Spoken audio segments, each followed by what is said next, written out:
أما كنت حامل في ابني الأول كنت بشتغل في وردية بالليل في محطة بنزين قريب من بيتي عشان آخد ساعات إضافية. أنا عارفة إن دي حاجة مش حلوة إن أشتغل بالليل، بس محطة البنزين دي كانت في مكان حلو في المدينة، وكانت واحدة من محطات البنزين الكاملة، وعارفة إن معظم القصص اللي بتحصل في الأماكن اللي بتشتغل 24 ساعة عادة بتكون في أماكن مظلمة ومخيفة. بس أنا ما حسيتش بده أبدا وأنا في المكان ده. عادة بعد الساعة 11 بالليل الدنيا بتبقى بطيئة، فكنت بقضي معظم وقتي أتفرج على اليوتيوب أو نتفليكس أو أكلم جوزي على التليفون.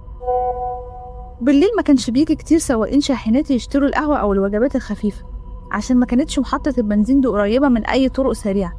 كان الشغل يعتبر سهل بالنسبة ليا، خصوصا إني حامل والمرتب بتاعها كويس، وده كان السبب الرئيسي عشان أشتغل فيها. وفي يوم في وقت مبكر من الوردية جه راجل طويل، قلت له أهلا يا فندم ازيك، بس هو ما ردش عليا ولا حتى بصلي، ومشى مباشرة للحمام. بعد حوالي 20 دقيقة لاحظت إن هو لسه ما خرجش من الحمام. قلقت شوية وكنت بفكر أروح أخبط على الباب، ولسه كنت هروح بس لقيته إن هو خرج أخيرا.